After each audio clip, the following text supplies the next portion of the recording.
I've always been the odd one out in my family, the black sheep, as they say. My name's Cheryl James. I'm 32 now, but for as long as I can remember, I've never really fit in.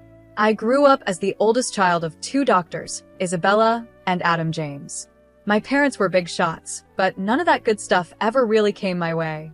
All the attention and perks were reserved for my younger twin brothers, Scott and Charles. The moment those two were born, it was like I became invisible to my parents. At first, it was little things like them getting a bigger slice of cake or newer toys. But as we got older, it became worse and more obvious.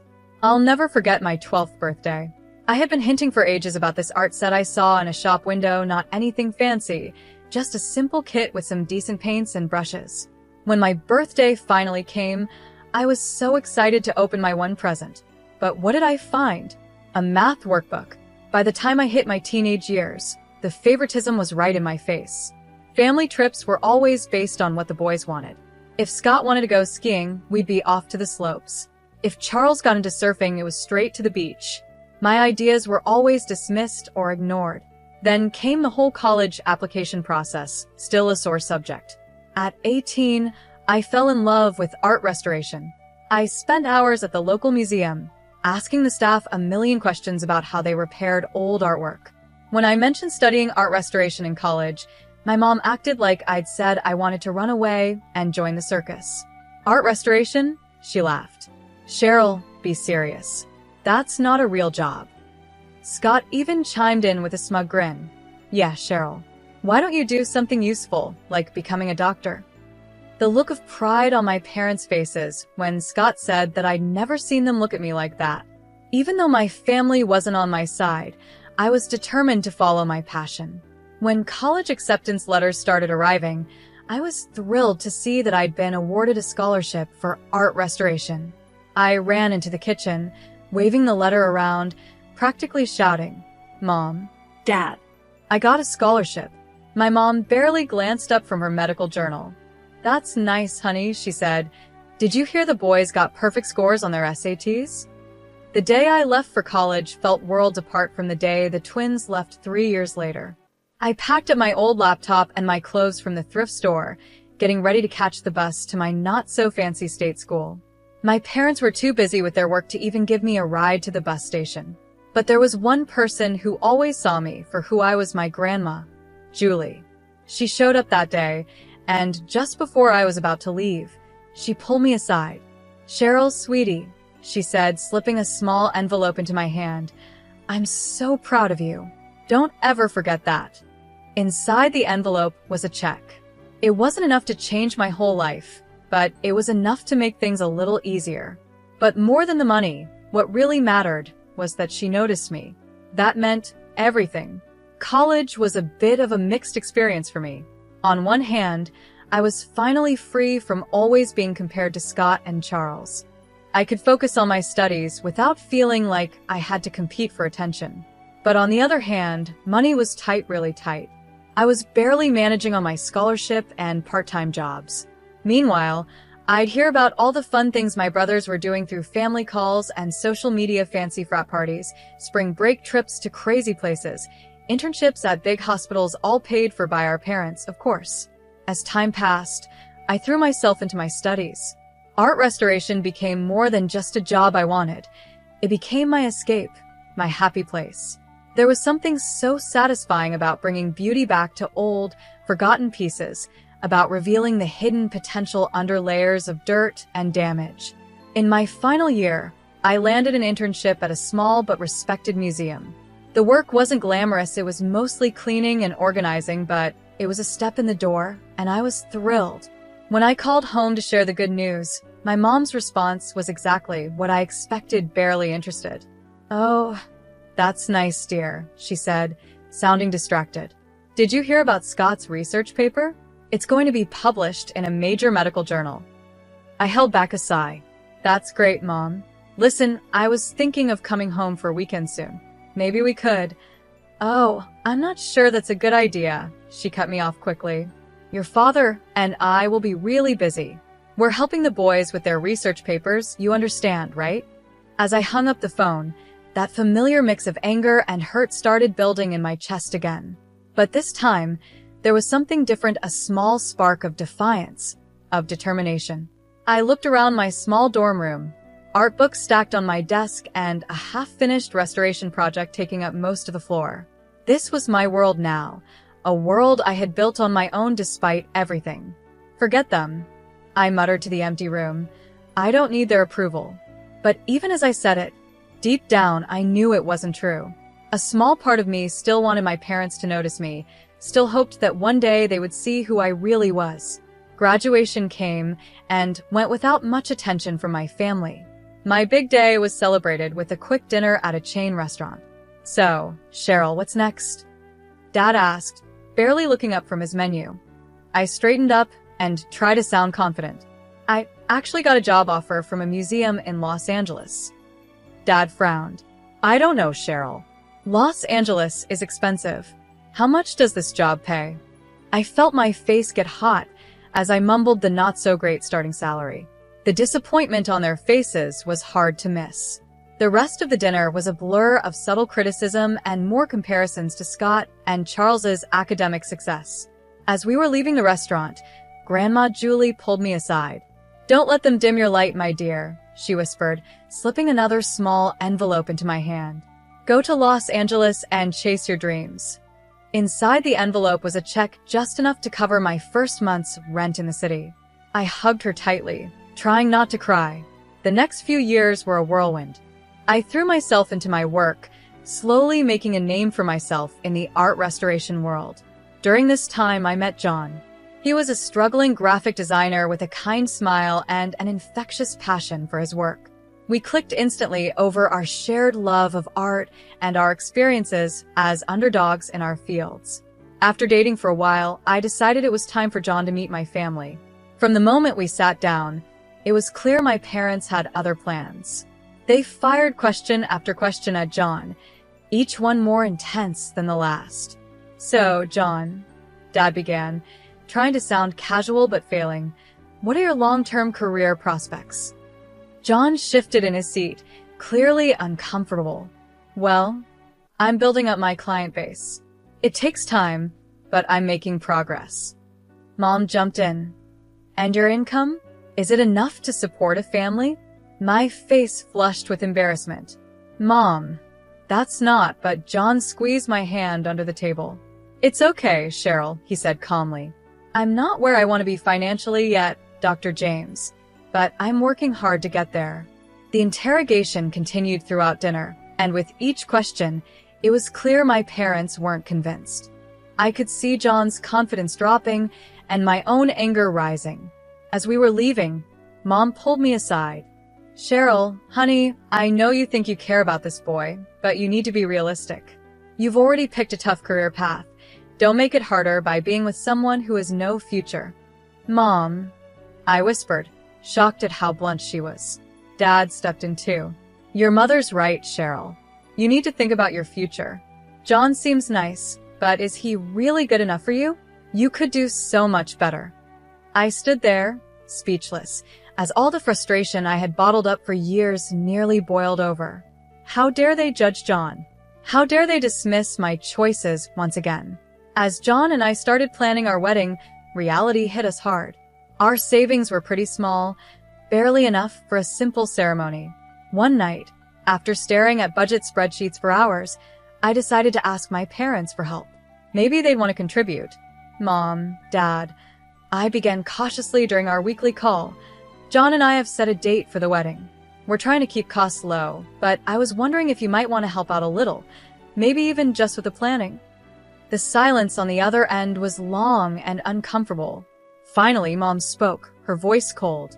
"Cheryl, you're an adult now. If you've chosen to marry this person, you need to handle the consequences yourself." I hung up, feeling awful but not really surprised. Once again, Grandma Julie stepped in to save the day. When I told her about the situation, she didn't hesitate. "My dear," she said warmly over the phone, "I may not be able to give you the wedding of your dreams, but I want to help make your day special." She sent some money, and while it wasn't much, it made a big difference in our plans. The wedding day came, and I had a mix of excitement and nerves. The community center we rented was simple, but looked lovely, decorated with wildflowers and fairy lights. Our close friends helped with everything, from the decorations to the homemade cake. As I walked down the makeshift aisle, John's face lit up with a smile that made all the struggles worth it. For a moment, I forgot about the money issues and my family's negativity, and I just soaked in the love in his eyes. That bubble burst when I saw my family. Mom and Dad sat stiffly in the front row, looking bored and unimpressed. I overheard Mom whispering to Dad about how tacky the decorations were and how cheap the food seemed.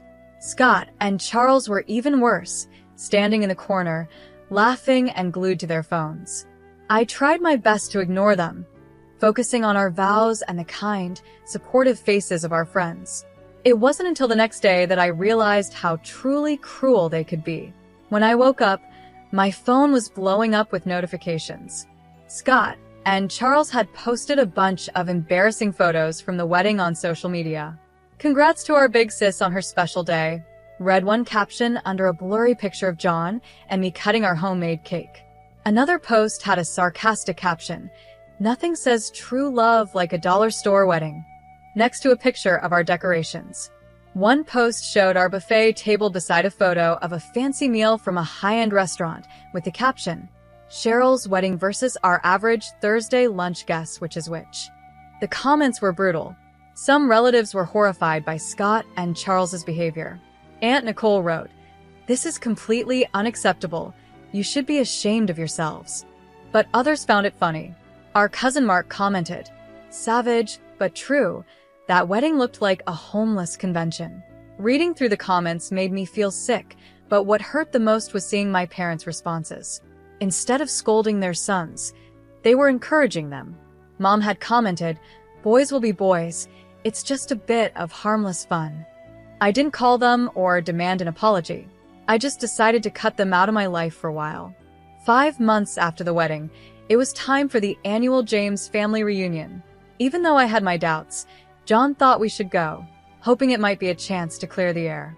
We couldn't have been more wrong. The tension was so thick you could feel it. I kept it together for the first hour, making polite conversation and avoiding my immediate family as much as possible. But then I overheard Scott bragging about his latest luxury vacation, paid for by our parents, of course. Something inside me snapped. "Must be nice," I said, loud enough for everyone to hear, "to have Mom and Dad pay for your entire life." The room went silent. Scott stared at me, speechless. "What's that supposed to mean?" he finally asked. "You know exactly what it means," I replied, all the frustration I had buried for years boiling over. "You and Charles get everything handed to you on a silver platter, while I've had to fight for every bit of recognition or support." Mom stepped forward, her face red with anger. "Now, Cheryl, you're being ridiculous. We've always treated you kids equally." I let out a bitter laugh. "Equal? Are you serious? Let's talk about equal," I said, counting on my fingers. Private school tuition for the boys, public school for me. Brand new cars for their 17th birthdays, nothing for mine. And the grand finale $700,000 for their Ivy League educations while I had to scrape by on scholarships and loans.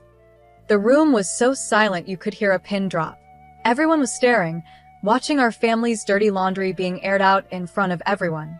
Mom's voice was cold when she finally spoke.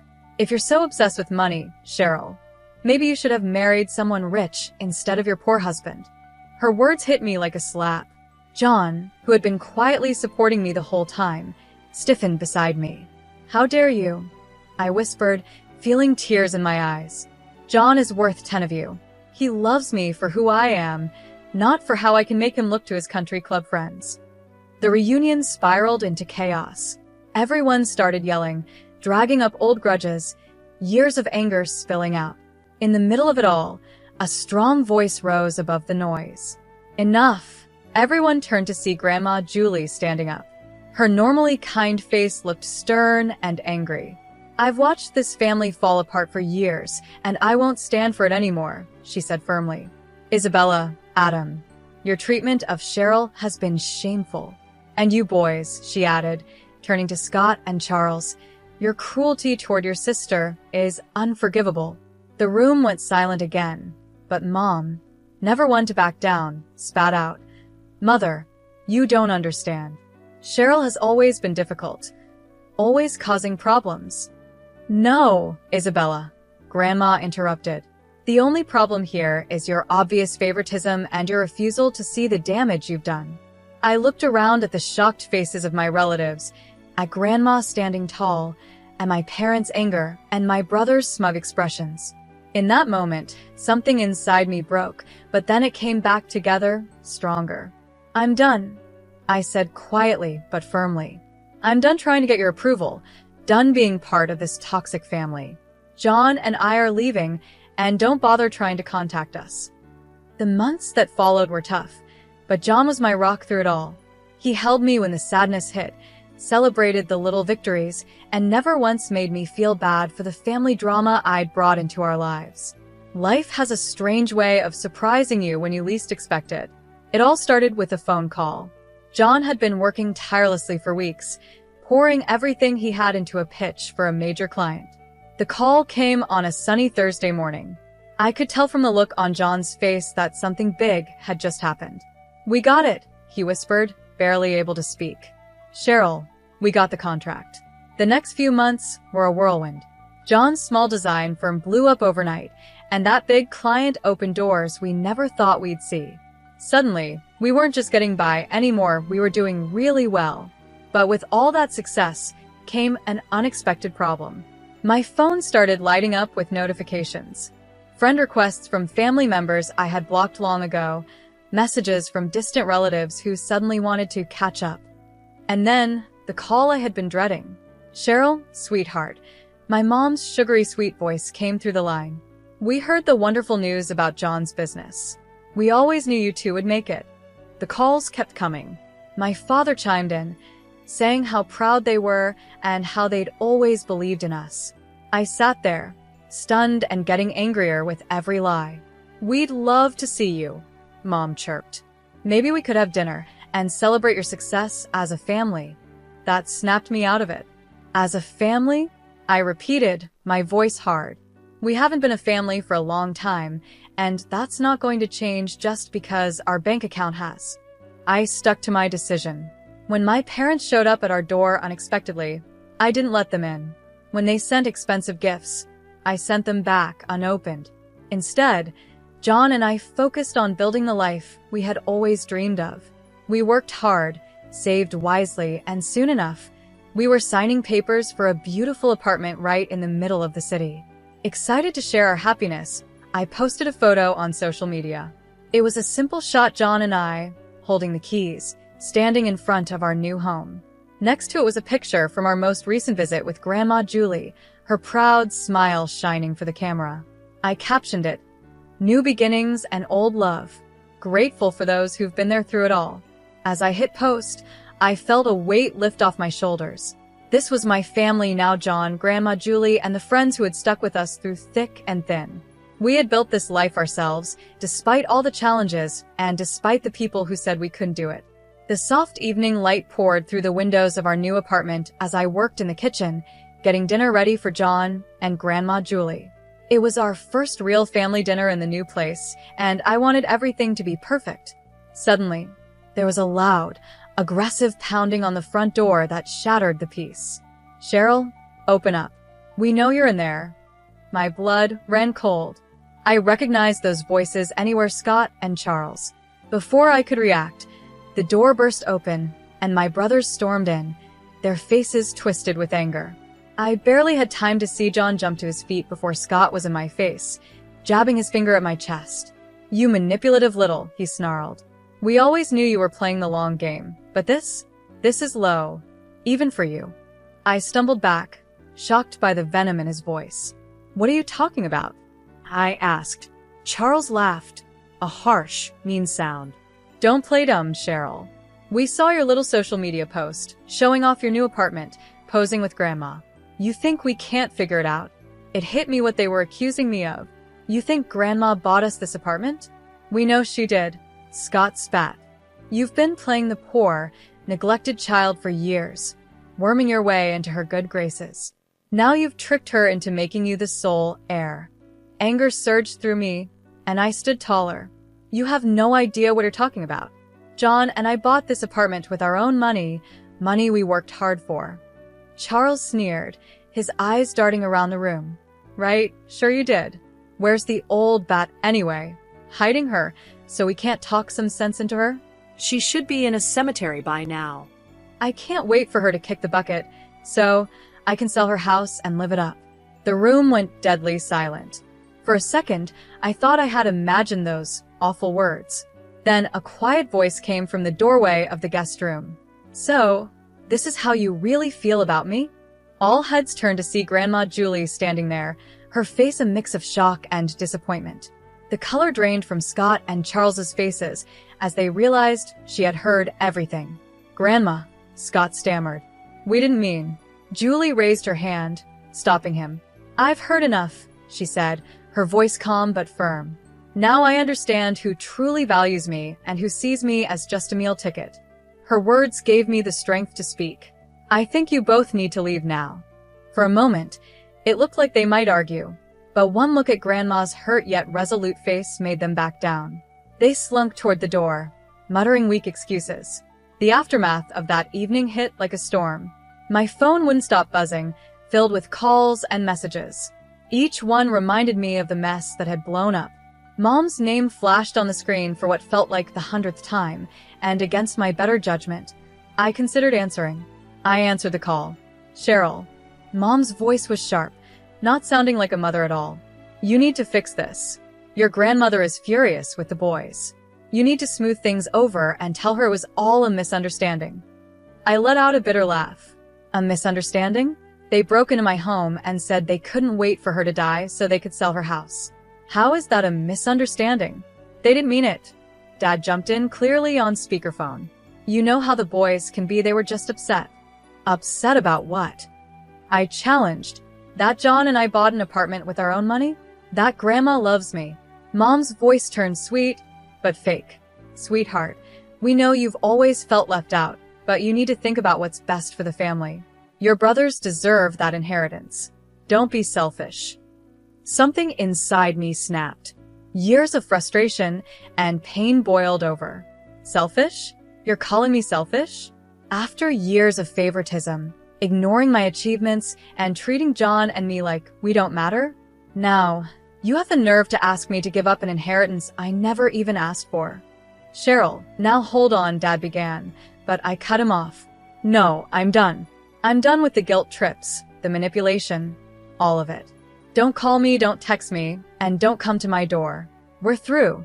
Over the next few days, I blocked their numbers, along with Scott and Charles's. It was painful, like cutting off something rotten, but it was necessary for my healing to begin. As the dust settled, I found myself surrounded by a different kind of warmth. Grandma Julie, now fully aware of the family dynamics she had long suspected, became an even bigger part of our lives. Aunt Nicole, who had reached out after the wedding mess, became a regular visitor. I always knew you were special, Cheryl, she said, hugging me tightly. I'm sorry I didn't stand up for you sooner. Other relatives, cousins, distant aunts, and uncles who had seen how my family mistreated me over the years sent messages of support. It felt like a veil had been lifted, allowing real relationships to grow where before there had only been obligation. John's family, bless them, surrounded me with unconditional love. His parents, who had watched from the sidelines as my own family tore me down, went out of their way to make me feel cherished. John and I poured ourselves into making our new apartment a home. Every piece of furniture, every photo on the wall was a symbol of the life we were building together, a life built on mutual respect, support, and love.